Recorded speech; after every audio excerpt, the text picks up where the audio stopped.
सप्रेम नमस्कार. रसिक प्रेक्षक हो, आपण दिलेल्या उत्तम प्रतिसादानंतर आणि यूट्यूबवरच्या लाखो रसिकांच्या प्रेमानंतर त्याच आत्मविश्वासाच्या बळावर आम्ही येतो आहोत टेलिव्हिजनच्या माध्यमातून आपल्या प्रत्येकाच्या घरापर्यंत. चॅनल क्रमांक 823 वर दररोज सकाळी आणि सायंकाळी 9 वाजेला सप्रेम मराठी न्यूजच्या माध्यमातून. तरी बघत रहा सप्रेम मराठी न्यूज ट्रेंडिंग वाला चॅनल. माझ्या मराठी मातीचा लावा ललाटास टिळा, असं कविश्रेष्ठ कुसुमाग्रजांनी म्हटलेलं आहे. याच मराठी भाषेनं आपल्याला अस्मिता दिली आहे. याच मराठी भाषेनं आपल्याला आत्मविश्वास दिला आहे. याच मराठी भाषेनं आपल्याला मत व्यक्त करण्याचं सामर्थ्य दिलं आहे. आणि याच मराठी भाषेचा अभिमान बाळगत आम्ही घेऊन येतो आहोत आपल्यासाठी कोरं करकरीत सप्रेम मराठी न्यूज चॅनल. आता तुम्ही म्हणाल की एवढी न्यूज चॅनल्स असताना आता तुम्ही काय नवीन बोंब पाडणार आहात. तर मित्रांनो, करमणुकीची गोष्ट बघण्यासाठी आपण एखादा नवीन चॅनल बघतो, तर बातम्या पाहण्यासाठी आपण दुसरं चॅनल बघत असतो, आणखी एखादी वेगळी गोष्ट माहिती मिळवण्यासाठी आपण तिसरं चॅनल बघत असतो. एकूणच आम्ही एकाच प्लॅटफॉर्मवर घेऊन येतो आहोत या सगळ्याच गोष्टी, ताज्या बातम्या, घडामोडी आणि त्याचसोबत करमणुकीची अनेक साधनं आणि त्याचसोबत माहितीपटसुद्धा. तर रसिकांनो, यात असणार आहे दिल्लीपासून गल्लीपर्यंतच्या घडामोडींचा परामर्श, बालपणीच्या आठवणी, तारुण्यातील स्वप्न, प्रौढत्वाच्या जबाबदाऱ्या आणि वार्धक्याचा आधार.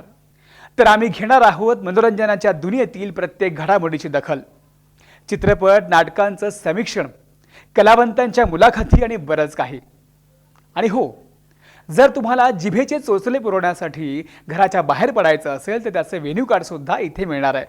तर याच ठिकाणी तुम्हाला मिळणार आहे राजकारण, समाजकारण, धर्मकारण, अर्थकारण, कला, संस्कृती, साहित्य, क्रीडा या सगळ्याच विषयांचं समग्र विश्व. मित्रांनो, सप्रेम मराठी न्यूजवरच्या सगळ्या कार्यक्रमांची इत्थंभूत माहिती आपल्याला हवी असेल आणि तोच कार्यक्रम आपल्याला आवडला असेल आणि पुन्हा पाहायचा असेल तर नक्कीच आपण सप्रेम मराठी न्यूज आणि सप्रेम मराठी ह्या चॅनलला सबस्क्राईब करून ठेवा आणि व्हिडिओजला लाईक करत राहा, शेअर करत राहा आणि हो, टेलिव्हिजनवर रोज भेटत राहा. सप्रेम नमस्कार.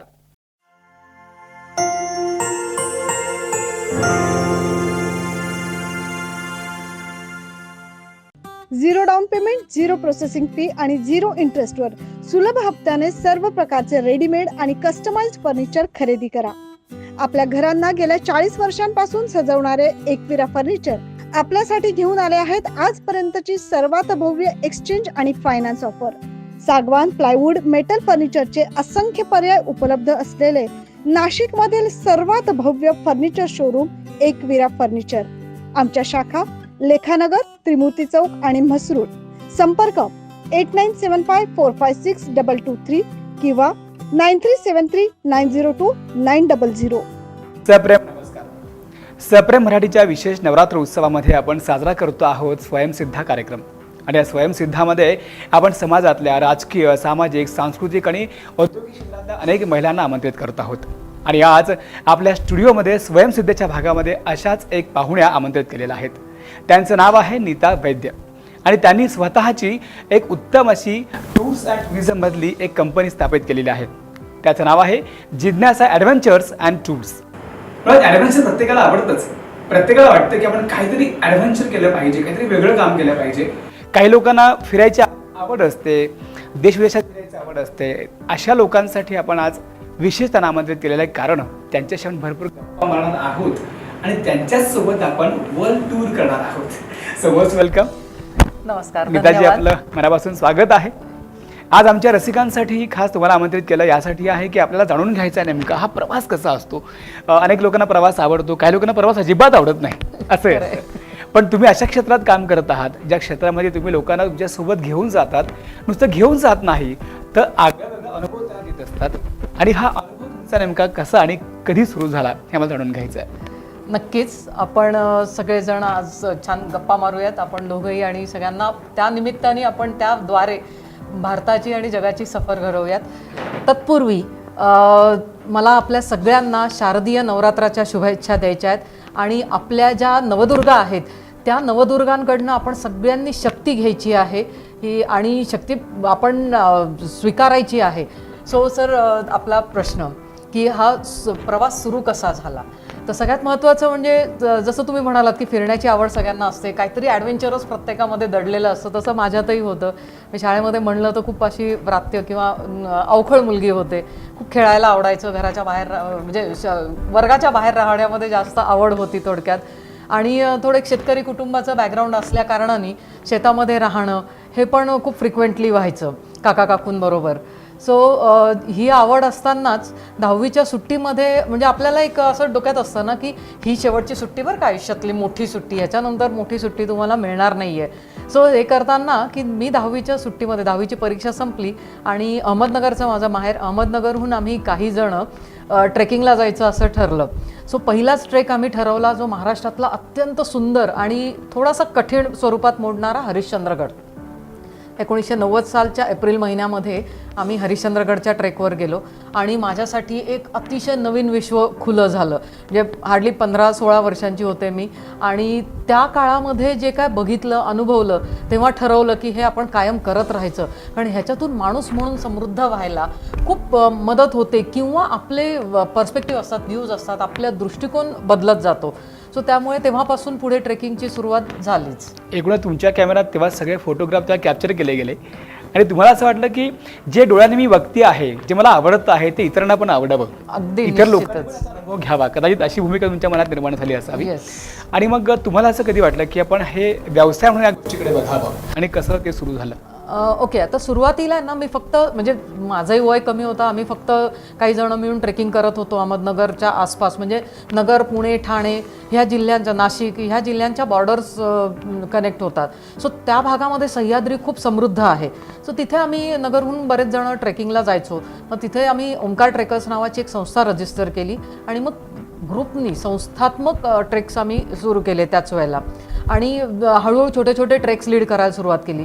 मग 2-4 वर्ष तसं केल्यानंतर नगरमध्येच आम्ही लहान मुलांसाठी एक 8 दिवसाचा कमांडो कॅम्प म्हणजे ॲडव्हेंचर कॅम्प थोडक्यात तो घ्यायला सुरुवात केली. अशी ही सुरुवात झालेलीच होती, कारण जे अनुभव आम्हाला मिळत होते ना ते अतिशय छान होते आणि आपण जर स्वतःची आपल्याबरोबर येणाऱ्यांची व्यवस्थित काळजी घेतली तर हे सगळं खूप छान होऊ शकतं, हे हळूहळू खात्री पटायला लागली होती. त्यामुळे तेव्हापासूनच आम्ही प्रोफेशनली म्हणा किंवा कमर्शियली ट्रेक्स न्यायला सुरुवात केली होती. तेव्हासुद्धा आम्ही फक्त महिलांचा ट्रेक घेऊन अंकाई टंकाईच्या किल्ल्यावर गेलो होतो. म्हणजे मुक्कामी ट्रेक पण आम्ही त्यावेळेला महिलांना घेऊन केले. तर म्हणजे त्या काळी 90-92 साली ही खूप नवीन संकल्पना होती की फक्त महिलांना घेऊन असं कुठे जाणं. पण आमचा ग्रुप छान होता आणि आम्ही करत होतो. मग हे असं कंटिन्युअसली ऑलमोस्ट 8-9 वर्ष चाललं, म्हणजे 90 ते 98 हे 9 वर्ष माझं छान शिक्षणाच्या बरोबरच हे छान सुरू होतं. मग लग्न करून नाशिकला आले, मग संसाराच्या थोड्याशा जबाबदाऱ्या, 2 मुलींचा जन्म, असं करत थोडासा ब्रेक लागला. 2014 मी परत हे सुरू केलं आणि मग मात्र मी स्वतःची कंपनी रजिस्टर केली जिज्ञासा ॲडव्हेंचर्स अँड टूर्स या नावाने आणि तेव्हापासून अखंड हा प्रवास सुरूच आहे. नक्कीच आम्हाला तेवढी जिज्ञासा आहे. ज्या पद्धतीने आपण आपला प्रवास सुरू केला त्या पद्धतीने या संपूर्ण प्रवासामध्ये आपण छंदाचं रूपांतर व्यवसाय जेव्हा करतो तेव्हा नक्कीच प्रत्येकाला मनापासून आनंद असतो की आपण जे काम करतो ते छान आहे, आपण एन्जॉय करतो त्या कामाला सुद्धा, आपण असं जनरली असतं. आणि आपल्याकडे आतापर्यंत हजारो लाखो लोक कनेक्ट झालेली आहेत. आपण अनेक लोकांना सुखद असा प्रवासाचा अनुभव दिलेला आहे. नुसतं भारतभरच नाही तर देश विदेशामध्ये आपण आपल्या पर्यटकांना घेऊन जातात, आपल्या प्रवाशांना घेऊन जातात आपल्या जिज्ञासेच्या माध्यमातून. तर या सगळ्या प्रवासामध्ये मेमोरेबल असलेला एखादा मोमेंट आपला की जो अतिशय लक्षात राहतो?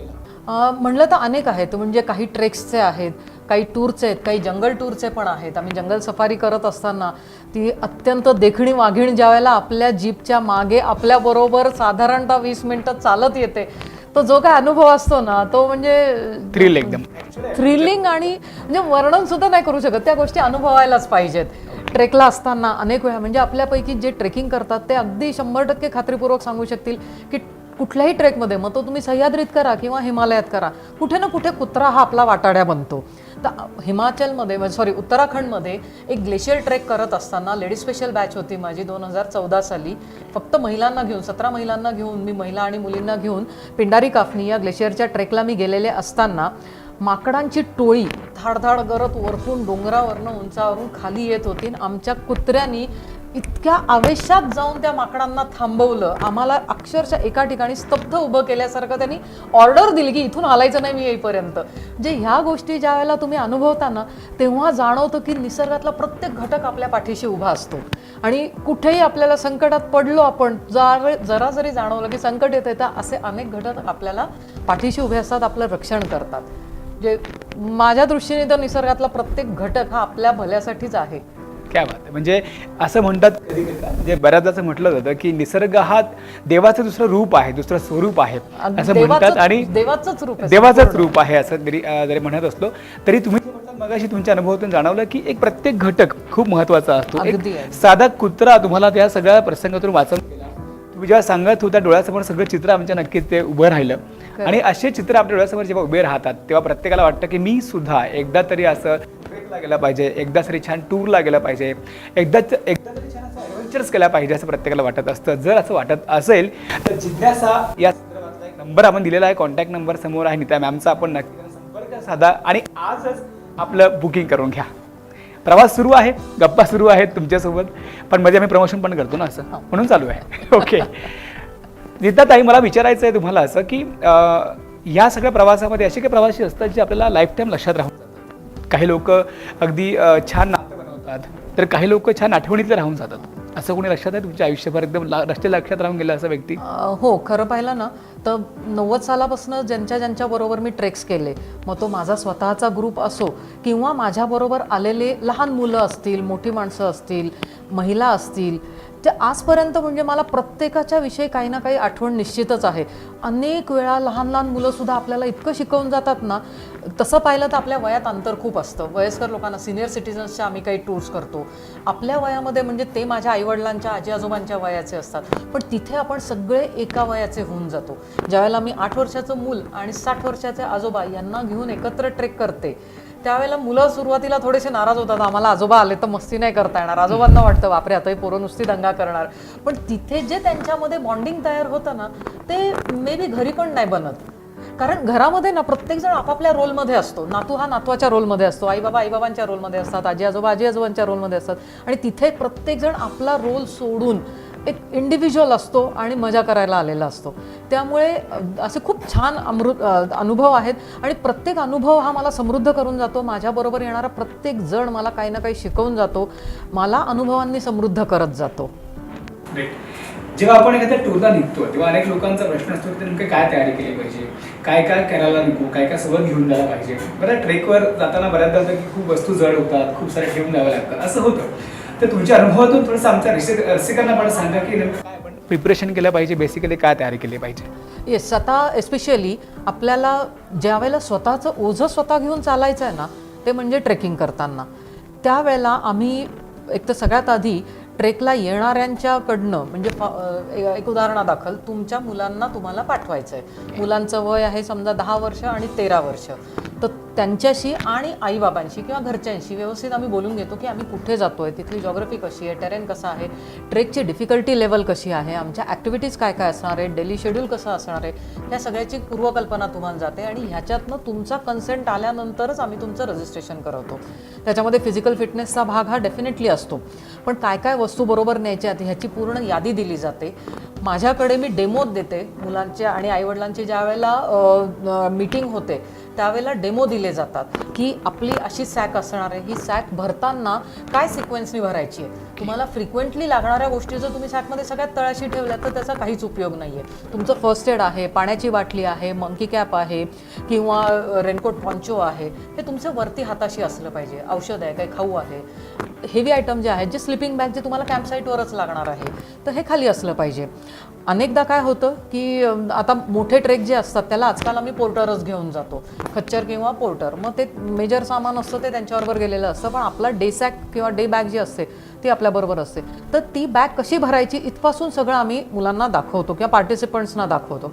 आणि बाकी टूरला जाताना सुद्धा आम्ही सांगतो की त्या ठिकाणी आत्ताचं क्लायमेट कसं असणार आहे त्यानुसार आपण आपल्या काय काय वस्तू किंवा कपडे बरोबर घेणं अपेक्षित आहे.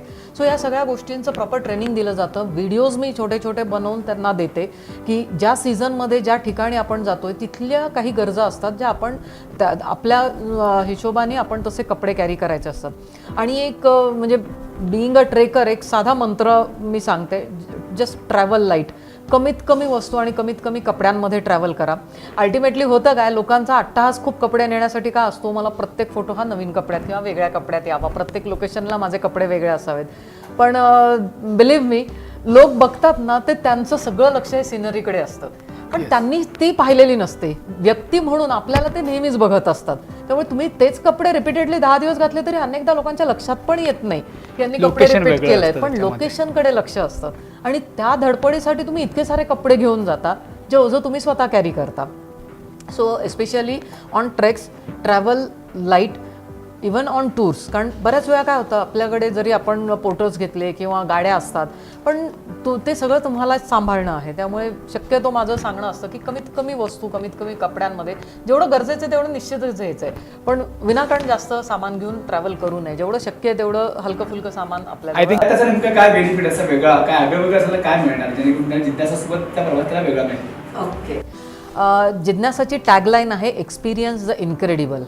आपला जो भारत आहे ना, आपला भारत अतुल्य आहे. आणि भारतच नाही तर संपूर्ण जग, तुम्ही जगभरात कुठेही फिरा त्या ठिकाणी काहीतरी अतुल्य आहे, म्हणूनच आपण बघायला जाण्याची धडपड करतो. सो कुठलीही गोष्ट किंवा कुठलंही ठिकाण, एस्पेशली भारताबद्दल मी जास्त सांगेन कारण माझं मनापासून आपल्या भारतावर प्रेम आहे. आपले सगळे राज्य, सगळ्या युनियन टेरिटरीज ह्या म्हणजे एक स्वतंत्र देश होईल एवढे समृद्ध आहेत. म्हणजे प्रत्येकाची खासियत आहे, प्रत्येकाची बोलीभाषा वेगळी आहे, प्रत्येकाचं कल्चर वेगळं आहे, प्रत्येकाचं खानपान, कपडा लत्ता हे सगळं स्वतंत्र आहे. त्यामुळे आपला अतुल्य भारत हा बघण्यापेक्षा अनुभवण्याची गोष्ट आहे. मग तुम्ही पिलग्रिमेज म्हणजे यात्रेला जा, ॲडव्हेंचर टूरला जा, लिजर टूरला जा, जंगल टूरला जा, काहीही करा. प्रत्येक ठिकाणचं जे म्हणजे निसर्ग असेल, तिथले लोक असतील, तिथलं अन्न असेल, हे अनुभवण्याची गोष्ट आहे. त्यामुळे experience the incredible he tagline घेऊन ज्यावेळेला आम्ही जातो ना त्यावेळेला आमचा 100% प्रयत्न असतो की लोकांना त्याचा अनुभव द्यायचा. अनुभवातनं जो आनंद मिळणार आहे तो आनंद त्यांना द्यायचा, म्हणजे त्याची अनुभूती आली पाहिजे. त्यानंतर आमची USP आहे tourism for physical and mental well-being. म्हणजे पर्यटनातनं आपल्याला शारीरिक आणि मानसिक स्वास्थ्य जपण्यासाठी किंवा त्यातनं तो आनंद मिळाला पाहिजे. आपण कोणीही दमण्यासाठी घराच्या बाहेर जात नसतं, फिरायला जात नसतं. आपण बाहेर का जातो? आपल्याला रुटीनमधनं चेंज हवा असतो. म्हणजे फिरण्यातनं दमणूक होते हा भाग वेगळा, पण असं म्हणतात ना की change of work is relaxation. So हा तोच प्रकार आहे. पण मग त्याच्यामधनं एक्झॉस्ट होणं, फटीक होणं ह्याच्यापेक्षा आपण असे जर आनंदाचे क्षण जास्तीत जास्त अनुभवले, उपभोगले तर निश्चितच तो सगळा स्ट्रेस आपला रिलीज होतो. म्हणून आम्ही म्हणतो की आमच्याबरोबर पर्यटनाला ज्यावेळेला तुम्ही याल ना, आता एक साधी गोष्ट आहे म्हणजे सिमला, कुलू, मनाली हे एक अतिशय ठराविक एकदम हिट ट्रायंगल आहे भारतातलं किंवा एक सर्कल आहे की त्या ठिकाणी सगळ्या भारतीयांना जायची इच्छा असते. मग जाऊन तेच स्पॉट तर दाखवतोच, पण त्या व्यतिरिक्त आमच्याकडे असे काही चांगले व्हर्जिन स्पॉट्स आहेत की जिथे तुम्हाला कमीत कमी गर्दी मिळेल, पण निसर्ग जो काय तुम्हाला रुटीन रेग्युलर टूरमध्ये मिळतोय त्याच्या कैकपट जास्त निसर्गाचा आनंद तुम्हाला अशा ठिकाणी घेता येतो. म्हणजे ही जी USP मी सांगतेय की tourism for physical and mental well-being किंवा आपल्या शारीरिक आणि मानसिक स्वास्थ्यामध्ये वाढ करण्यासाठी, त्याचं ते स्वास्थ्य वृद्धिंगत करण्यासाठी आम्ही अशी ठिकाणं आपल्याला दाखवतो. सो आमच्याबरोबर आलेला प्रत्येकजण हे मान्य करतो की हां छान आहे, बरं झालं आम्ही आलो, कारण ही ठिकाणं आम्ही ऐकलीच नव्हती कधी. So experience the incredible discovery प्रकार एकूणच तुमच्यासोबत अनुभवायला मिळतो. नक्कीच डिस्कवर करायलाच पाहिजे, आपण एक्सप्लोर केलंच पाहिजे. आपला देश आपल्याला इतकं काही देतोय, एवढ्या संधी आहेत एक्सप्लोर करण्याच्या, त्याच्यामुळे वाय टू लिव्ह, एक जन्म कमी पडतो आपल्याला भारत एक्सप्लोर करायला. सो ग्रेट की तुमचा एक्सपिरियन्स इतका छान आहे.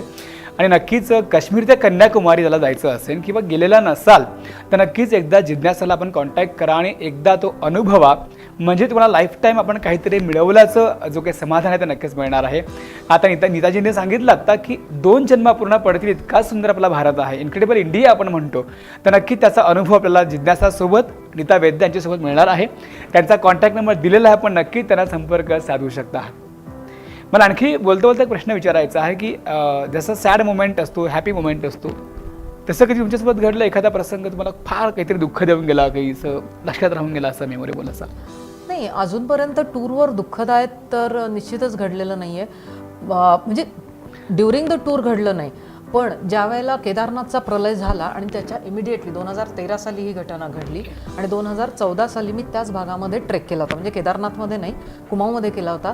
परंतु जे मी मगाशी किस्सा सांगितला माकडांचा आणि कुत्र्याचा, की तो एरिया म्हणजे पिंडारी ग्लेशियर, वास्तविक केदारनाथपासून हे अंतर खूप लांब आहे, पण तो प्रलय किंवा ते जे काय सगळ्या लँडस्लाईड झाल्या होत्या त्या एवढ्या मोठ्या होत्या की हिमालयाच्या खूप मोठ्या रेंजमध्ये तिथे खूप मोठ्या प्रमाणात नुकसान झालेलं होतं.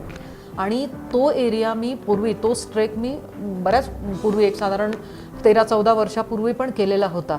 तर तेव्हा मला जाणवलं की माणसाचा अतिरेकी इंटेलिजन्स किंवा आपण जे ढवळाढवळ आपण निसर्गात करतोय, अतिरेकी पर्यटन वाढवतोय, सगळ्या ठिकाणी चांगले रस्ते असणं हा आपला जो अट्टाहास आहे, चांगले हॉटेल्स असणं हा अट्टाहास आहे, ह्याच्यामुळे आपण निसर्गाची प्रचंड प्रमाणात हानी करतोय. म्हणजे जेव्हा ते फिरले, मी गावाच्या गावं उद्ध्वस्त झालेली पाहिली, 25-25 फूट खोल गेलेत, जे नदीच्या किनारी. आता बेसिकली हिमालयाची रचना कशी असते, ग्लेशियरकडनं वाहत येणारं पाणी नदी बनतं आणि ते असं मधनं फिरत जात असतं आणि दोन्ही बाजूनी डोंगरामुळे व्हॅली झालेली असते. गावं किंवा वस्त्या कशा असतात की ही ज्या खालनं नदी वाहतीये त्या नदीला किती जरी पूर आला तरी वस्तीला टच होऊ नये म्हणून साधारण 10-12 फुटाचं कमीत कमी एलिव्हेशन असतं, सो वर आलेलं असतं ते. पण ज्या वेळेला हा महाप्रलय आला किंवा लँडस्लाईड्स झाल्या, डोंगरच्या डोंगर खचले, गावाच्या गावं खचून दबली गेली, त्या पाण्यामध्ये गेली, म्हणजे ते पाहिल्यानंतर जाणवलं की खूप मोठं नुकसान आपण करतोय. त्याच्यानंतर नेक्स्ट इयर ज्यावेळेला मी मनालीला गेले, म्हणजे मनाली अत्यंत सुंदर ठिकाण होतं. ज्यावेळेला मी 92-93 साली पहिल्यांदा एक्सप्लोअर केलं त्यावेळेला, पण मी 16 साली ज्यावेळेला परत गेले ना, मला अक्षरशः रडू आलं की मी काय उद्देशाने परत इथे आले आणि आज काय बघतीये. जगतसुख नावाची व्हॅली आहे मनालीपासून हार्डली 7-8 किलोमीटरवरती, ज्याचं नाव जगतसुख आहे कारण नुसतं त्या व्हॅलीत उभं राहिल्यावर जगातली सगळी सुखं मिळतील, इतकं निसर्ग सौंदर्य, इतकी शांतता, त्याच्या वाईब्सच वेगळ्या आहेत. पण आता जगतसुखमध्ये व्हॅलीज दिसत नाही, हॉटेल्स झालेत कारण मनालीमध्ये जागाच नाही आहे, रस्ते झालेत सगळीकडे. म्हणजे आम्ही जे पायपीट करून जायचो सगळीकडे गुळगुळीत रस्ते, 2 लेन 4 लेन रस्ते झालेले आहेत. ब्रिजेस तर एवढे बांधले गेलेत, डोंगर कापून हे करून. आणि ते का बरं, तर आपल्याला उत्तम सोयी उपलब्ध व्हाव्यात यासाठी आपण निसर्गाची चालवलेली हानी आहे ती. वास्तविक पाहता हिमालय ही यंगेस्ट माउंटन रेंज आहे, सगळ्यात तरुण डोंगर रांग आहे ती. आपल्याला माहिती आहे की ज्या वेळेला 2 खंड एकमेकांवर आदळले त्यावेळेला ते वर आलेलं आहे. म्हणजे जसा महाराष्ट्र ही सह्याद्री हा वोल्कॅनिक ह्याच्यामुळे तयार झालेला आहे, इरप्शन्समुळे किंवा तयार झाला आहे, तसं हिमालय हा 2 खंड एकमेकांवर आदळल्यानंतर त्या जमिनीतनं वर झाला आणि त्याचं अल्टिट्यूड खूप वाढल्यामुळे तिथे बर्फ आहे, बरोबर. सो ती यंगेस्ट माउंटन रेंज आहे, तिथे जर खूप मोठ्या प्रमाणामध्ये, म्हणजे ज्यावेळेला मी 93-94 मध्ये तिथे ट्रेनिंग घेतलं 1 महिन्याचं, त्यावेळेला आम्हाला इतकं स्ट्रिक्टली शिकवलं होतं की मोठ्याने बोलायचं नाही, दणादण आवाज करत. तिथे ज्यावेळेला एस्पेशली तुम्ही ग्लेशियल रेंजमध्ये असता त्यावेळेला तुमचा आवाज हळू असला पाहिजे. गाणी वगैरे तर तेव्हा विषयच नव्हता, आता लोक तिथेही गाणी वाजवतात, व्हेकल्स नव्हते. सो ह्या व्हायब्रेशन्समुळे सुद्धा हिमालयातलं टेम्परेचर वाढतं आहे. व्हायब्रेशन्समुळे ताजा बर्फ जो असतो तो निखळतो. बर्फ जर आईस म्हणजे स्नोचा जर आईस झाला नाही तर पाण्याचा साठा होत नाही. आणि हिमालय आपण म्हणतोय की डे बाय डे तो वितळतोय आणि समुद्राची लेवल वाढते आहे. कारण हेच आहे सगळं प्रदूषण. आणि ते प्रदूषण केवळ आपल्या गरजा पण नाही म्हणता येणार, हाऊस भागवण्यासाठी आहे. गरजा फक्त लोकल लोकांच्या असतात, आपल्या हौसेच्या गोष्टी असतात. सो हे आपण खूप सांभाळणं गरजेचं आहे. नक्कीच हा प्रवास खूप सुंदर आहे आणि या प्रवासामध्ये आपण जिज्ञासासोबत प्रवास करत आहोत आणि म्हणून जिज्ञासा नेमकं काय हे पण जरा जाणून घ्यायची क्युरिओसिटी आहे. जिज्ञासा हा संस्कृत शब्द आहे. जिज्ञासा म्हणजे उत्सुकता, क्युरिओसिटी. त्याचबरोबर जिज्ञासा हा 3 शब्दांपासून बनलेला आहे, जिद्द, ज्ञान आणि साहस. आपल्यामध्ये प्रत्येकामध्ये हे गुण असतात, पण अनेक वेळेला ते सुप्तावस्थेत असतात, मग ते बाहेर काढण्याचं काम जिज्ञासा करतं. त्याच्यामुळे जिज्ञासा, ॲडव्हेंचर्स अँड टूर्स. आता इनिशियली मी जसं सांगितलं 90 सालापासून मी फक्त ॲडव्हेंचर म्हणजे ट्रेकिंग, माउंटेनिअरिंग करत होते. पण त्यानंतर माझ्याबरोबर ट्रेकला येणाऱ्या लोकांच्या फॅमिली मेंबर्सकडनं डिमांड आली की तू ट्रेक्स इतके छान ऑर्गनाईज करतेस तर आम्हाला पण घेऊन चल कुठेतरी. कारण माझा जो दृष्टिकोन होता लोकांना फिरवण्याचा किंवा ट्रेकला नेण्याचा तो त्यांच्या घरच्यांना आवडल्यामुळे मग लिजर लक्झरी टूर्स आणि बाकी सगळ्या सुरू झाल्या. ग्रेट. मॅम कोणते कोणते पॅकेजेस आपल्याकडे आहेत जेणेकरून लोकांना सोयीस्कर होईल की जेव्हा जिज्ञासाला संपर्क साधतील कॉन्टॅक्ट करतील त्यांना माहिती असेल की हे पॅकेजेस आपल्याला आहेत.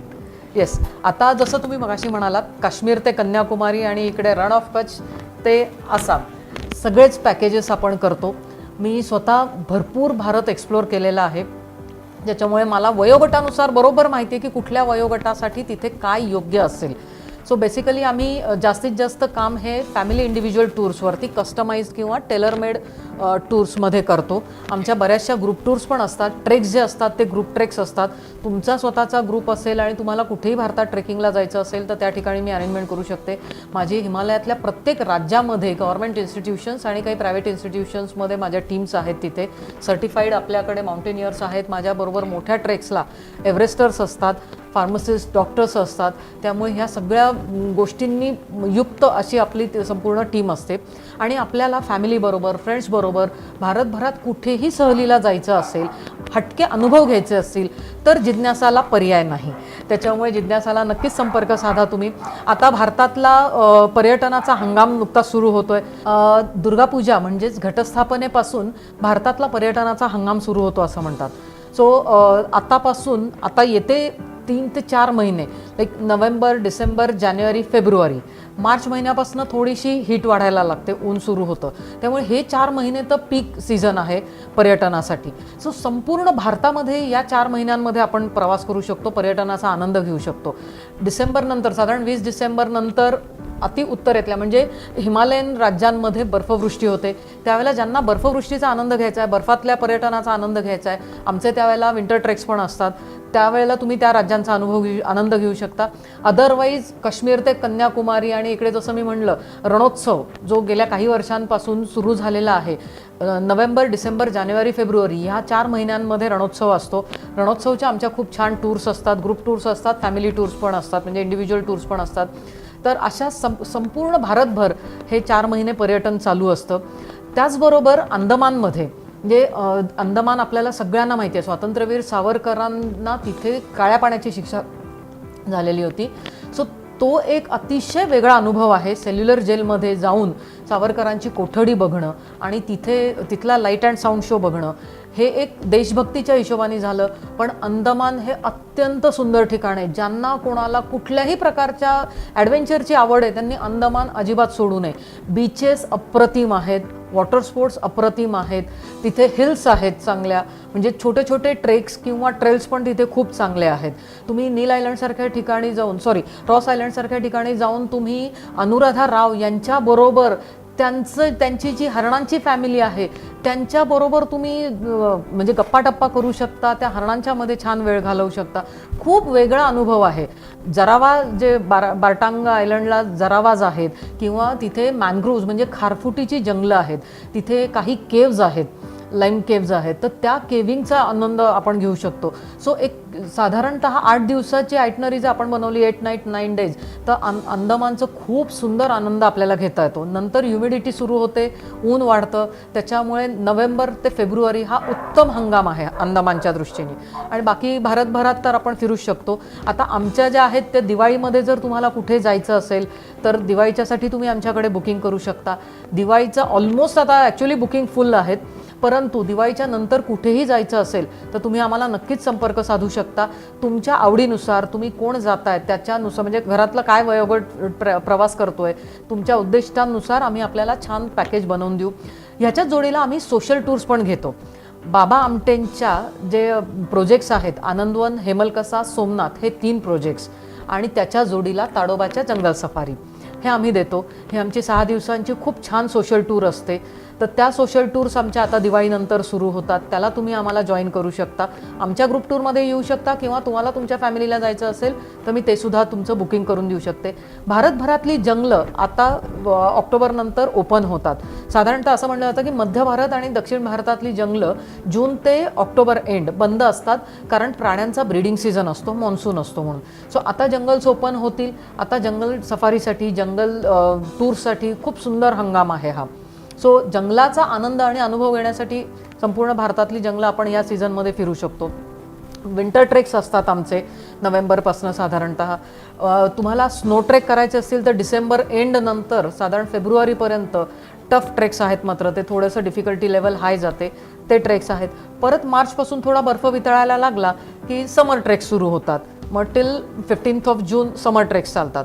मॉन्सूनमध्ये मी शक्यतो करत नाही, कारण त्याचं असं आहे की जसं मी सांगितलं की जंगलं बंद असतात, तर मॉन्सून हा प्राण्यांचा, पक्ष्यांचा, कीटकांचा, हंगामाचा सीझन असतो. म्हणजे त्यांचं ब्रीडिंग, त्यांचं मेटिंग त्या काळात होतं. आणि आपण जर निसर्गामध्ये विनाकारण ढवळाढवळ केली खूप मोठ्या संख्येने, तर त्यांचं जर ब्रीडिंग होऊ शकलं नाही तर हळूहळू त्यांची संख्या कमी होत जाते आणि निसर्गाची सायकल जी असते, एक साखळी असते, ती साखळी आपण डिस्टर्ब करतो. त्यामुळे मी शक्यतो मॉन्सूनमध्ये ट्रेक्स किंवा ट्रिप्स, म्हणजे आपल्याला अनेक वेळा आपण बघतो की हरिहर सारख्या गडावरती एकेका दिवशी 5-5, 7-7 हजार लोक जातात. तुम्ही विचार करा तिथल्या निसर्गाची किती हानी होत असेल. काही कीटक असतात, काही फुलपाखरं असतात, काही छोटेसे पक्षी असतात की जे त्याच दरम्यान ब्रीड करतात आणि त्यांचा लाईफस्पॅन हा हार्डली 3-4-6 महिन्यांचा असतो. आपल्या पायदळी असे अनेक तुडवतो आपण. काही छोटी छोटी झाडं असतात, रानफुलं असतात, गवताचे अनेक प्रकार असतात, अनेक प्रजाती असतात जे आपण तुडवतो. सो त्याच्यामुळे ही निसर्गाची हानी टाळण्यासाठी मी शक्यतो हे 3 ते 4 महिने टूर्स करत नाही.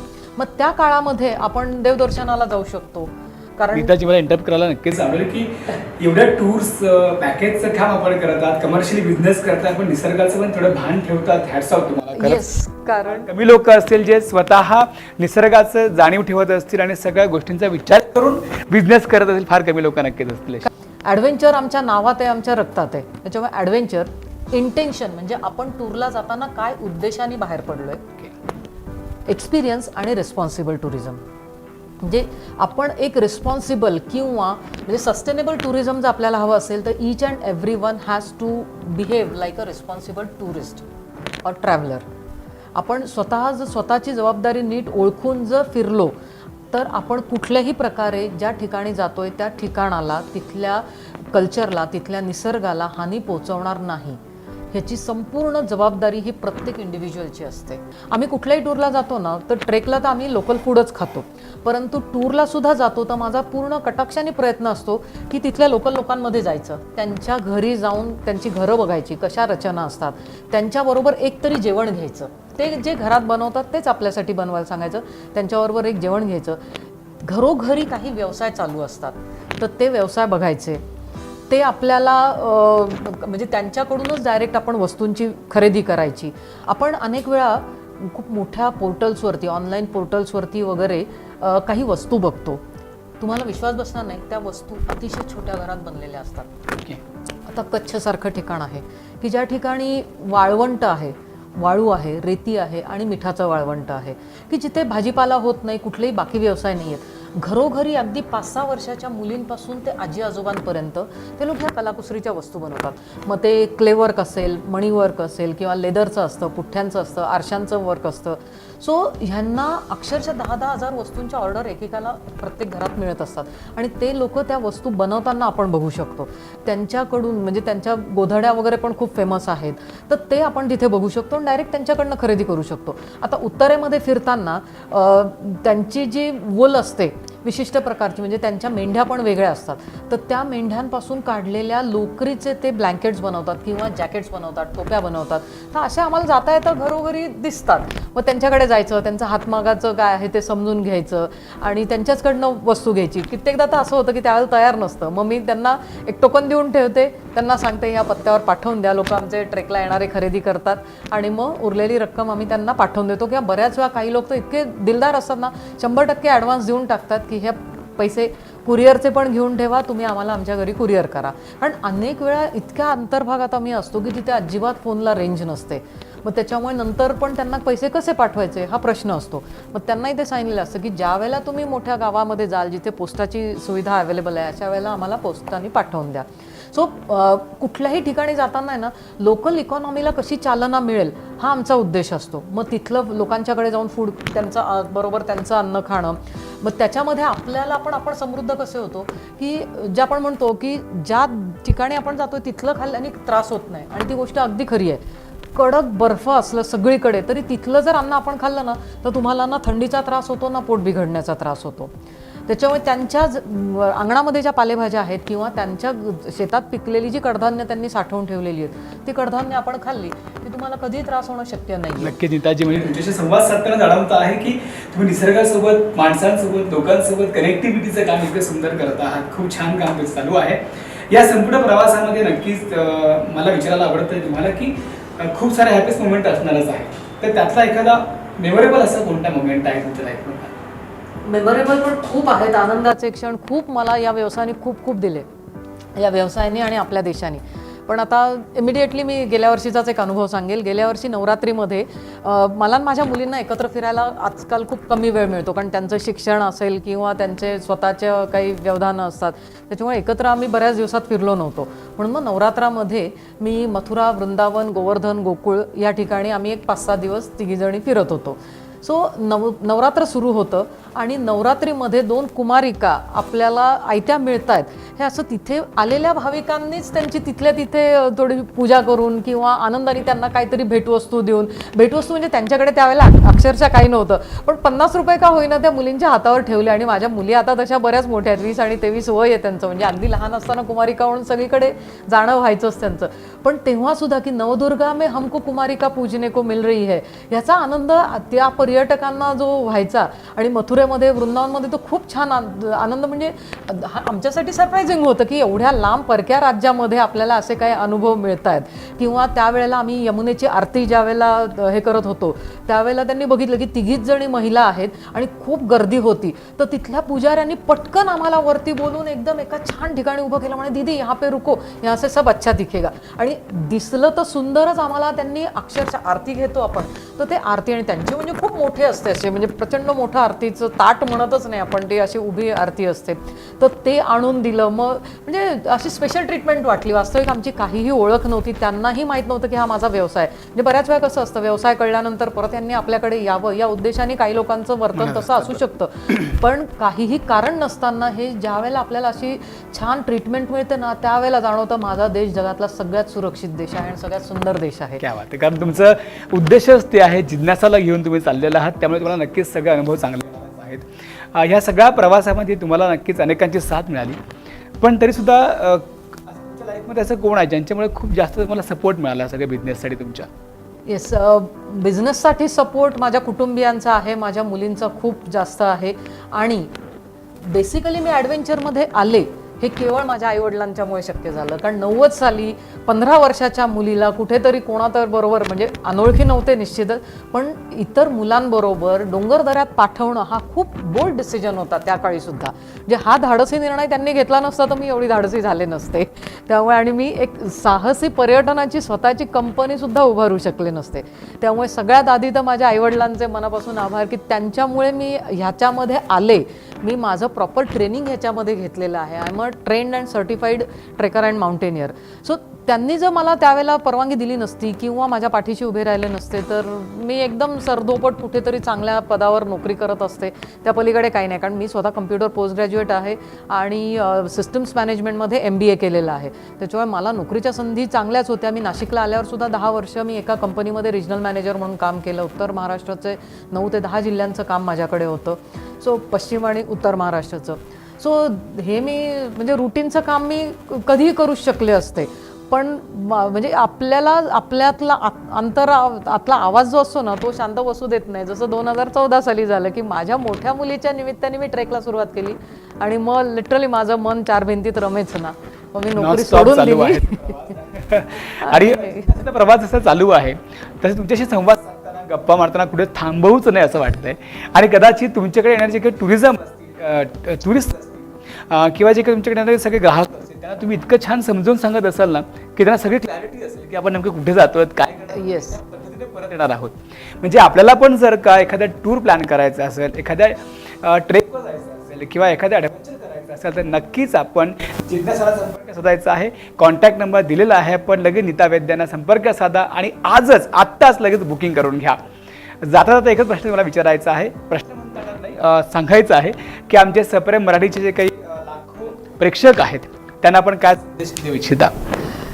संदेश एकच देईन की एक जन्म मिळाला आहे जो तुमच्या लक्षात राहणार आहे, तर तो अनुभवा, आनंद घ्या आणि हा आनंद मला खूप आनंद होतो की पर्यटनातनं मी हा आनंद आणि अनुभूती तुम्हाला देऊ शकते. सो आपण अनुभवातनं जेवढं समृद्ध होतो ना तेवढ्या वस्तूंमधनं होत नाही. आपण घरदार खूप छान करतो, कपडा लत्ता चांगला घेतो, पण त्याच्यातून मिळणारा आनंद हा क्षणिक असतो.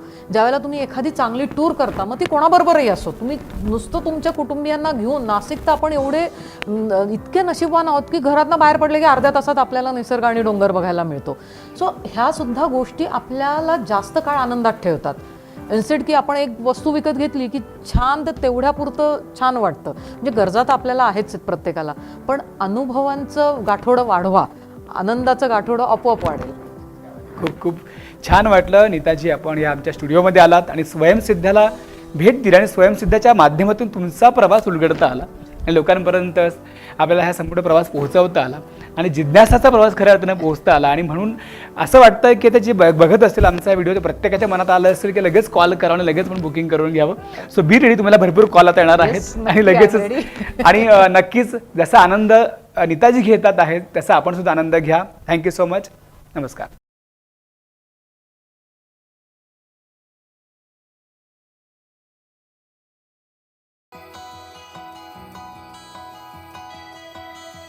I love windows.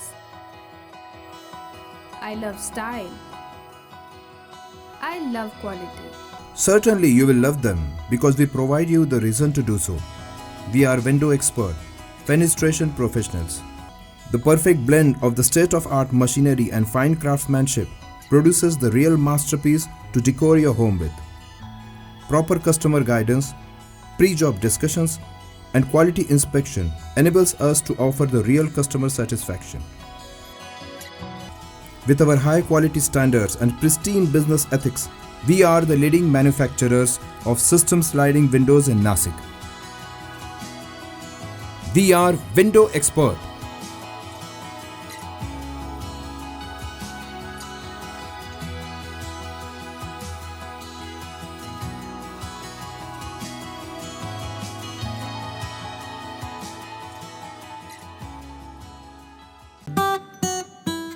Hundred 100% pure सागवानी, प्युअर प्लायवूड तसेच इम्पोर्टेड फर्निचरची असंख्य व्हरायटीसाठी आजच संपर्क करा. एकविरा फर्निचर 8975456223. 0% डाऊन पेमेंट आणि फक्त 3 कागदपत्रे देऊन सुलभ हप्त्याने आपल्या पसंतीचे फर्निचर तयार करून घ्या. आजच संपर्क साधा. Ekvira furniture 8975456223. Sofa set, bedroom set, dining set, metal आणि लाकडी कपाट अशा फर्निचरच्या डिझायनर व्हरायटी मिळण्याचं खात्रीशीर ठिकाण एकविरा फर्निचर. संपर्क 8975456223.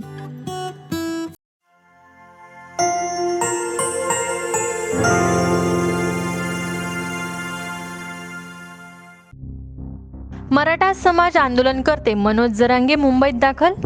जे सरकारचं कर्तव्य आहे, जनतेमध्ये शांतता राहिली पाहिजे, ते मी पार पडतोय. त्याच अनुषंगाने जनतेला शांततेचं आव्हान करून मराठा लेकरांना न्याय मिळवला पाहिजे, यासाठी आपण एकत्र असलं पाहिजे. त्यामुळे गाठीपेटी घेऊन समाजाचा आशीर्वाद घेतोय, असे मराठा आंदोलनकर्ते मनोज जरांगे पाटील यांनी नवी मुंबईत दाखल झाल्यानंतर सांगितले.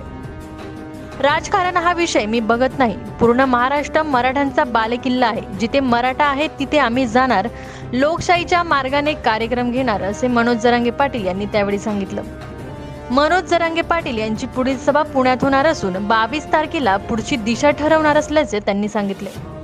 सरकारला पेलणार नाही, शांततेत आंदोलन होणार नाही, असे देखील जरांगे पाटील त्यावेळी म्हणाले.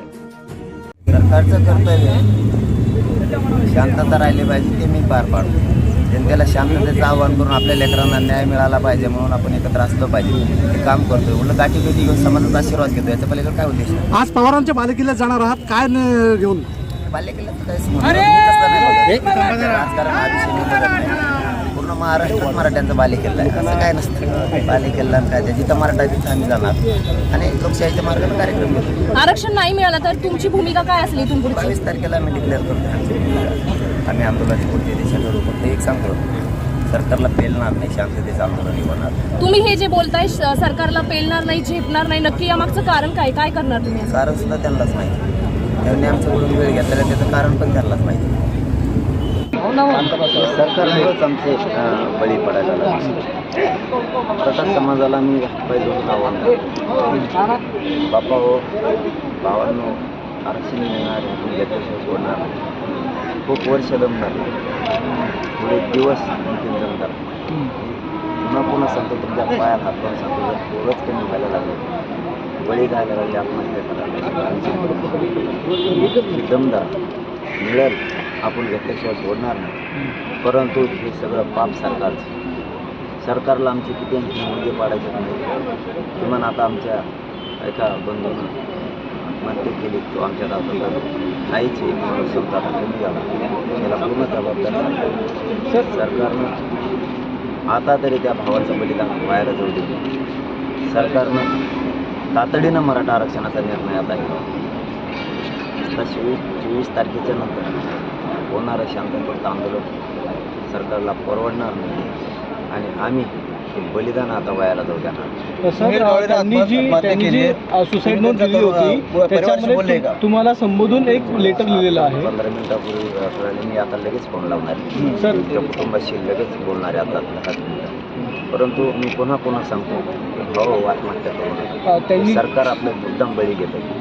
सरकारचंच हे पाप आहे आणि हा गेलेला आमचा आता बळी याची गांभीर्यानं दखल घेऊन सरकारने आता तातडीनं आरक्षण देण्याचा निर्णय घेतला पाहिजे.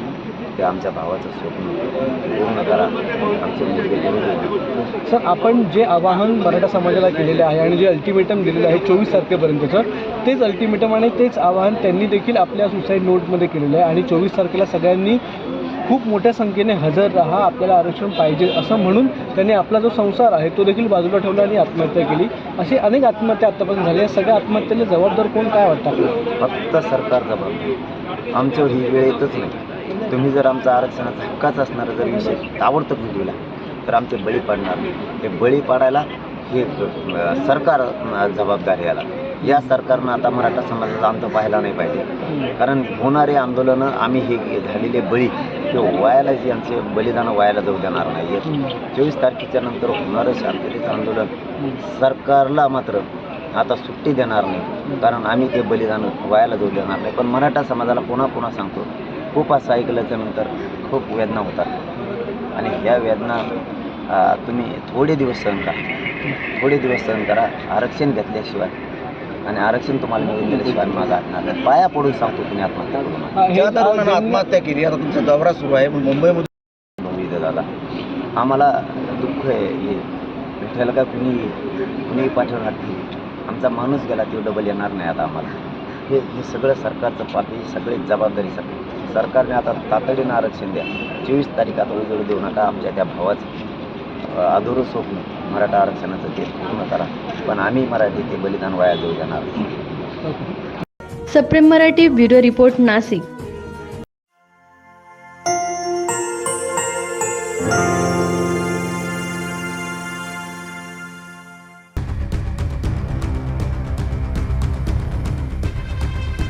संजय राऊतांचा गौम्यस्फोट. ललित पाटील प्रकरणात सरकारमधला मोठा गट सहभागी असल्याचं दिसतंय. ड्रग्ज प्रकरणात संजय राऊतांनी थेट नाशिकच्या आमदारांवरच साधलाय निशाणा. आमदारापासून ते नांदगाव पर्यंतचे सर्व हप्ते आणि त्यांचे पुरावे कागद माझ्याकडे तयार आहेत असे म्हणत नाशिकचे आमदार देवयानी फरांदे आणि सुहास कांदे यांना लक्ष केलंय. संजय राऊत यांनी ड्रग्ज प्रकरणावरून देवेंद्र फडणवीस आणि दादा भुसे यांच्यावर देखील निशाणा साधलाय. कुणाला किती हप्ते जात आहे त्याचा माझ्याकडे कागदी पुरावा तयार असल्याचा गौम्यस्फोट त्यांनी मीडियासोबत बोलताना केलाय. पोलिसांना खुलेआम हप्ते जात आहे. यामध्ये 6 आमदार सहभागी असून एकाला 16 लाख रुपये हप्ता मिळतो. शिवसेनेने जेव्हा हा विषय हाती घेतला तेव्हा पानटपरीवर सुद्धा कारवाई करण्यात आली होती. सध्या नाशिकमध्ये हे प्रकरण नेमकं कुणाच्या संगमताने किंवा आशीर्वादाने सुरू आहे असा सवाल संजय राऊतांनी उपस्थित केलाय. नाशिक ते मालेगाव पर्यंत फक्त हा ड्रग्जचा व्यापार करून त्यातूनच आर्थिक उलाढाल केली जाते असा गंभीर आरोप पालकमंत्री दादा भुसेंवर केलाय. कुणाला सोडणार नाही म्हणजे काय, यात तुमचे हप्तेबाज आहेत त्यांना तुम्ही का सोडलंय असा फडणवीसांनाही प्रश्न विचारलाय. यावेळी संजय राऊत म्हणाले, नाशिकमध्ये या ड्रग्जच्या विळख्यात तरुण पिढी उद्ध्वस्त होत जाते. शाळा कॉलेजमध्ये सुद्धा ड्रग्ज मिळत आहेत. नाशिक ते मालेगावमध्ये ड्रग्जचा व्यापार सुरू असून त्याचे धागेदोरे सुरत अफगाणिस्तानपर्यंत असल्याचा त्यांनी आरोप केलाय. राजकारणी आणि पोलिसांना हप्तेबाजी ही राज्याची स्थिती आणि नाशिक हे ज्वलंत उदाहरण आहे. याचा अनुषंगाने तरुण पिढी वाचवण्यासाठी नाशिकमधील ड्रग्ज आणि अवैध धंद्यांविरोधात ठाकरे गट चांगलेच आक्रमक झाले. नाशिकमध्ये आज शिवसेना ठाकरे गटाकडून मोर्चाचं आयोजन करण्यात आले. शिवसेना कार्यालय ते जिल्हाधिकारी कार्यालय असा मोर्चा काढला जाणार आहे. या मोर्चाविषयी बोलताना संजय राऊत म्हणाले, हा मोर्चा राजकीय नसून हा तरुण पिढी वाचवण्यासाठी काढण्यात आलेला मोर्चा आहे. यावेळी संजय राऊतांनी नीलम गोरे यांच्यावर सुद्धा निशाणा साधलाय.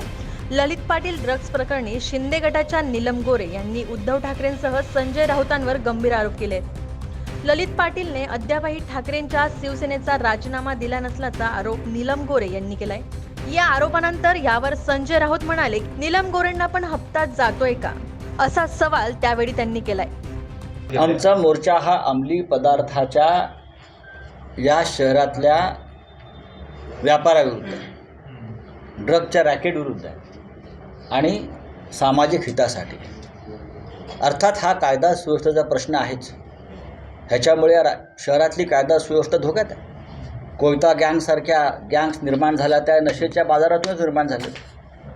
ही मुलं नशा करतात, हातात कोयता घेतात आणि लुटमार करतात.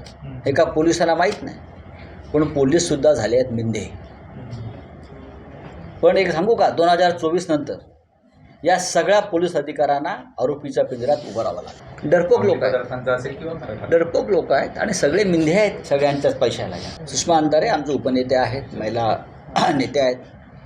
त्यांनी या प्रकरणामध्ये सातत्यानं आवाज उठवलेला आहे. त्यांना धमक्या येत असतील तर देवेंद्र फडणवीस त्यांच्या लोकांना सांगतात त्यांच्यावर खटले दाखल करा. ही यांच्या नारीशक्तीविषयीचा आदर बरं का. तिथे काहीतरी महिला बिल आणतात, भंपक भाषणं करतात आणि एका महिलेला धमक्या येत आहेत, तर तिथे हे महाशय म्हणतात त्यांच्यावर खटले दाखल करा. महाराष्ट्राला इतका कमजोर आणि बदफैली गृहमंत्री मिळाला नव्हता. राजकीयदृष्ट्या म्हणतो मी. तुमचं काम आहे या राज्यातल्या प्रत्येक नागरिकाचं रक्षण करणं, महिलांचं रक्षण करणं, विद्यार्थ्यांचं रक्षण करणं, अशा प्रकारच्या नशेचा बाजार उद्ध्वस्त करण्यासाठी भूमिका घेणं. उलट जे भूमिका घेत आहेत तुम्ही त्यांना धमक्या देत आहे. महाराष्ट्र तुम्हाला माफ करणार नाही इतकं सांगतो मी. काय माझ्यावर खटला दाखल करायचा आहे, अटक करायची आहे, परत खोटे गुन्हे दाखल करून तर फडणवीस जरूर करा. तुमची तीच लायकी आहे. 2024ला सत्ता आमच्याकडे येणार आहे, तेव्हा पोलीस का असतात हे आम्ही तुम्हाला दाखवू. आपण काय ॲक्शन करण्याची काय मागणी कराल का? गृहमंत्र्याकडे माहिती नाही का माझ्याकडे आहे ती, का गृहमंत्र्यांना हप्ता मिळतो आहे? सांगावं ना त्यांनी. आमच्याकडे जी माहिती आहे ती गृहमंत्र्याकडे नाही आहे का, आयुक्ताकडे नाही आहे का, इकडल्या राज्याच्या पोलीस महासंचालकाकडे नाही आहे का, इकडले जे IG आहेत या भागाचे त्यांच्याकडे नाही आहे का? काय सांगतात तुम्ही मला? कोणाला तुम्ही संरक्षण देताय? या नाशिकमधल्या मोर्चाकडे महाराष्ट्राचं लक्ष लागून राहिलेलं आहे. कोणीतरी या नशेच्या व्यापाराविरुद्ध, बाजाराविरुद्ध आवाज उठवायला हवा होता. आरोप प्रत्यारोप माध्यमातून खूप सुरू आहेत, खूप आरोप प्रत्यारोप सुरू आहेत, चिखलफेक सुरू आहे. अनेक मंत्र्यांची, आमदारांची नावं आलेली आहेत. पण राजकीय आणि पोलिसांच्या आश्रयाशिवाय हा इतका मोठा नशेचा व्यापार नाशिकला चालू शकत नाही.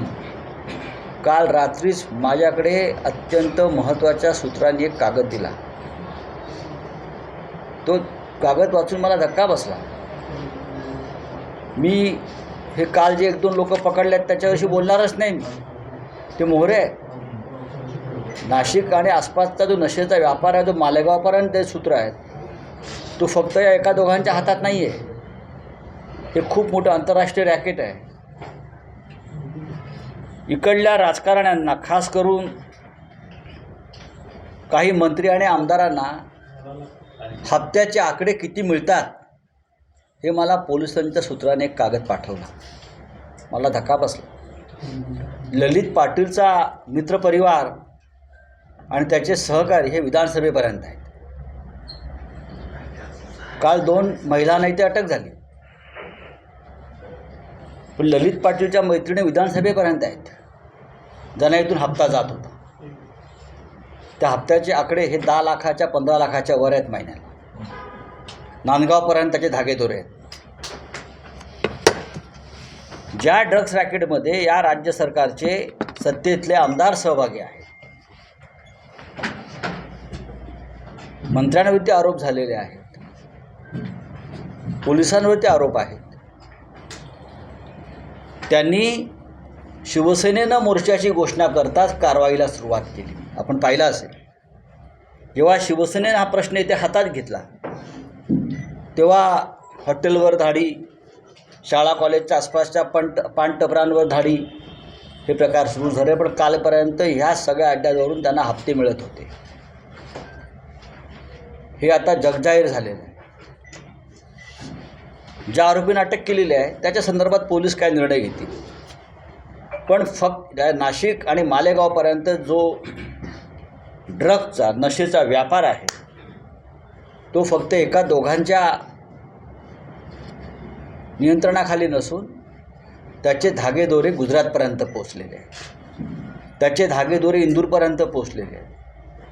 आणि गुजरातमध्ये जे ड्रग्स सापडते त्याचे धागेदोरे अफगाणिस्तानपर्यंत पोचलेले, पाकिस्तानपर्यंत पोचलेले. हे आपण सगळ्यांनी पाहिलं आहे. म्हणून शिवसेनेनं हा आजचा मोर्चा काढलेला आहे.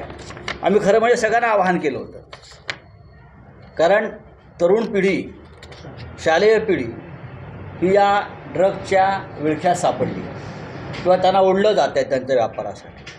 म्हणून या मोर्चामध्ये शिक्षकांनी, पालकांनी, विद्यार्थ्यांनी सामील व्हावं असं आमचं आवाहन होतं.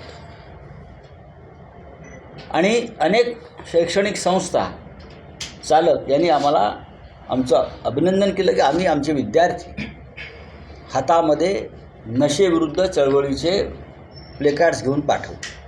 पुरावे आणि माहिती असण्यात फरक आहे. ही पोलिसांची माहिती आहे. पोलीस ज्या प्रकारे, पोलिसांमध्ये खूप चांगले अधिकारी आहेत. सगळेच काय त्या बाजारात उभे नाही आहेत स्वतःला विकण्यासाठी. काही सामाजिक भान असलेले पोलीस अधिकारी आजही या राज्यामध्ये आणि नाशिकमध्ये आहेत.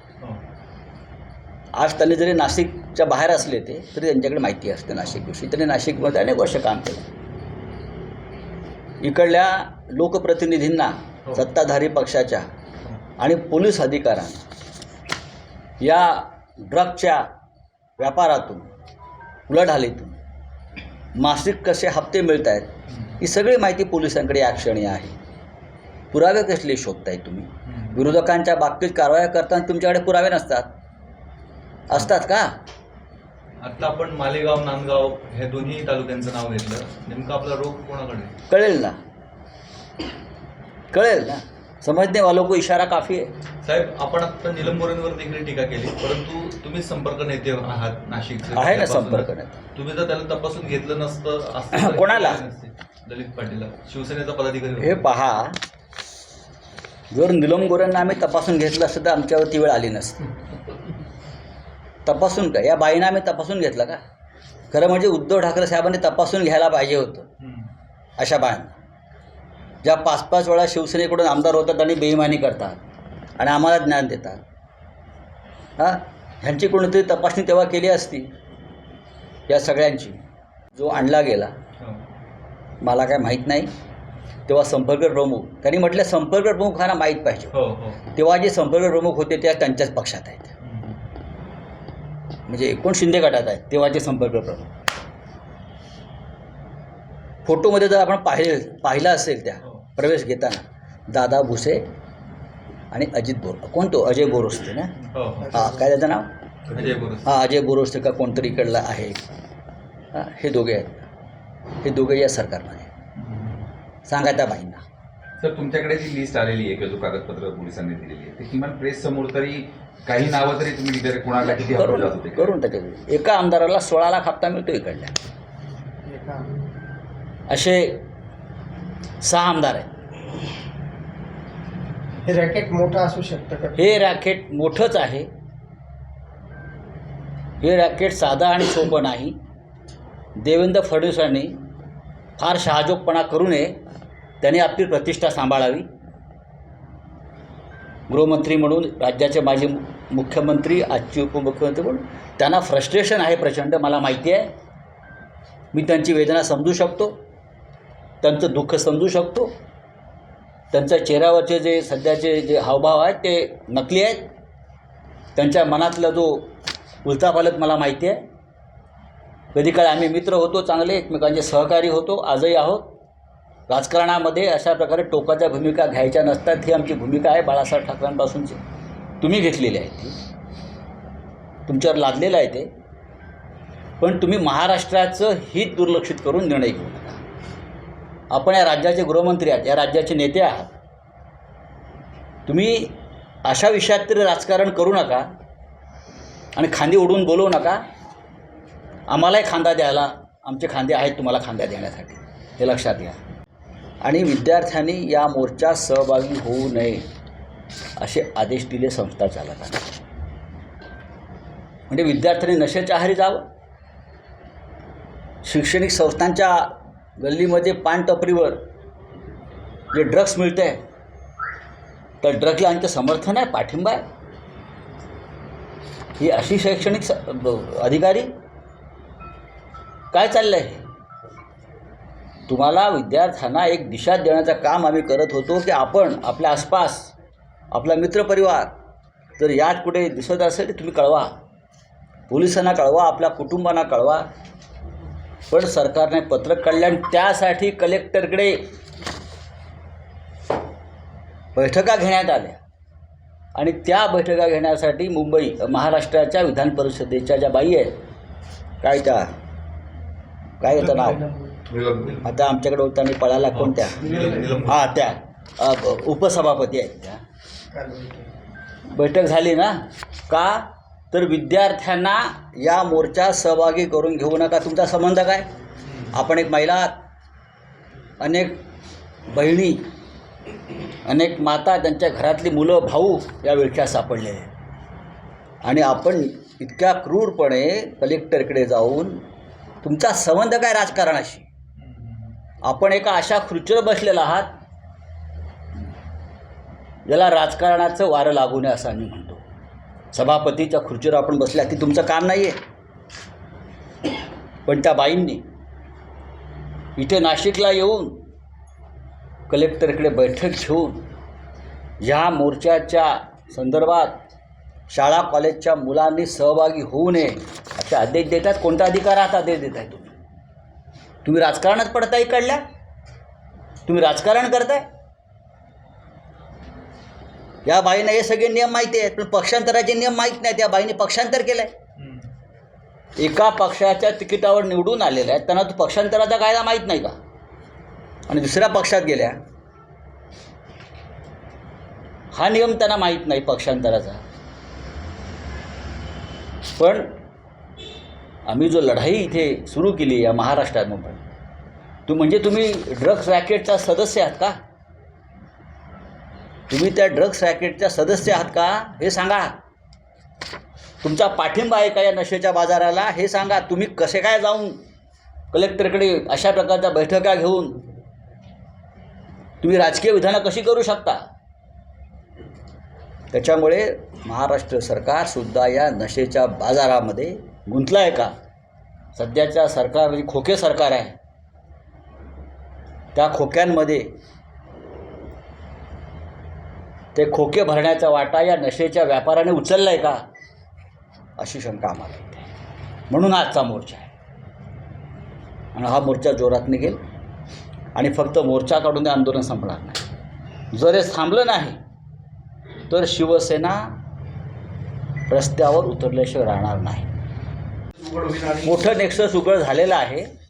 फडणवीसांकडे फार लक्ष देऊ नका, ते सुद्धा भरकटल्यासारखे बोलत आहेत. ते भांग पित नसतील, पण बहुतेक त्या वासाने त्यांना नशा येत असेल. आसपास त्यांची जी माणसं आहेत ना, या नशेच्या बाजारामध्ये फिरत आहेत बरं का, तर त्या नशेबाजांमुळे त्यांची मती थोडी गुंग झालेली आहे. कसलं म्हणताय तुम्ही? हा कसलं नेक्सस उघडेल? तुम्ही गृहमंत्री आहात या राज्याचे. एक पिढी बर्बाद होताना दिसते आणि तुम्ही राजकारण करताय. अरे तुमच्या सरकारी बंगल्यावरती नागपूरला परवा एका पोलीस उपायुक्तावरती हल्ला झाला तुमच्या कार्यकर्त्याकडून. काय करताय तुम्ही? कॉलर पकडली DCPची. काय हे गृहमंत्री महाराष्ट्राला, आपले दुर्दैव आहे महाराष्ट्राचे, ज्या महाराष्ट्राला बाळासाहेब देसाईंसारखा गृहमंत्री लावला. या महाराष्ट्राने अनेक चांगले गृहमंत्री पाहिलेले आहेत. राजकारणापलीकडे जाऊन त्यांनी या राज्याची कायदा सुव्यवस्था सांभाळलेली आहे. राजकारणापलीकडे जाऊन सुडाने कधी कारवाया केल्या नाही. तुमच्या आजूबाजूला सगळे जे बसले आहेत गुंड मवाली माफिया, तुम्ही त्यांची बाजू घेता. धन्य आहे तुमची. पण आपल्याकडे आपण जे म्हणताय की जे काही इनपुट्स आलेले आहेत ते गृहमंत्र्यांना आपण त्यांना दाखवणार आहात का? गृहमंत्र्यांना समजत नाही? त्यांच्याकडे बाकी सगळी माहिती असते. त्यांच्याकडे बाकी विरोधकांची इत्यंभूत माहिती असते, माफियांची माहिती नाही, ड्रग्स व्यापाऱ्यांची माहिती नाही. काही घटना घडली का विरोधकांवर शेकवायचं, आम्ही पाहू, आम्ही निष्कर्ष शोधू. म्हणजे काय करणार तुम्ही? काय उखडायचे ते उखडा, चला. काय करणार तुम्ही? हा महाराष्ट्र आम्हाला वाचवायचा आहे. या महाराष्ट्रातल्या मराठी मुलांना आम्हाला वाचवायचं आहे. कोणाची बाजू घेत आहे तुम्ही? ड्रग्स गुजरातमधून येत आहे, गुजरातची बाजू घेत आहे. तुमच्या आजूबाजूला ड्रग्स माफियानं वाचवणाऱ्या आमदारांची बाजू घेत आहे. खोटी प्रकरणे निर्माण करून विरोधकांना बदनाम करताय. कशा करताय तुम्ही? सप्रेम Marathi bureau report, Nashik.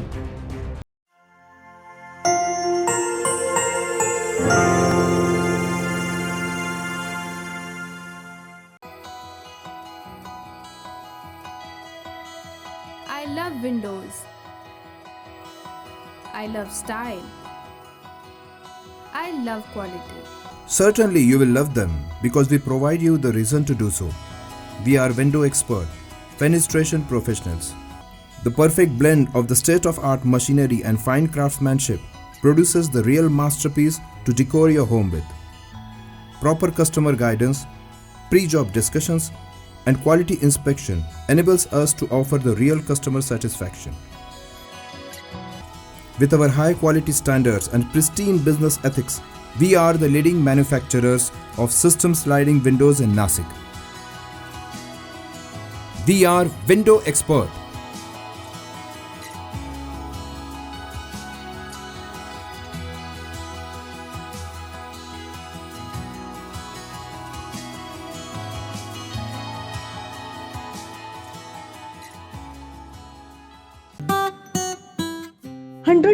Pure सागवानी, प्युअर प्लायवूड तसेच इम्पोर्टेड फर्निचरची असंख्य व्हरायटीसाठी आजच संपर्क करा.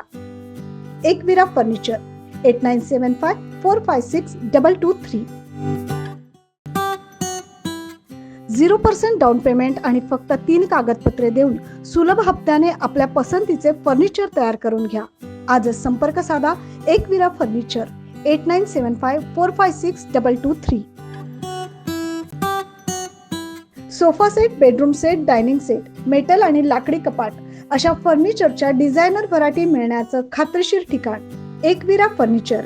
संपर्क 8975456223.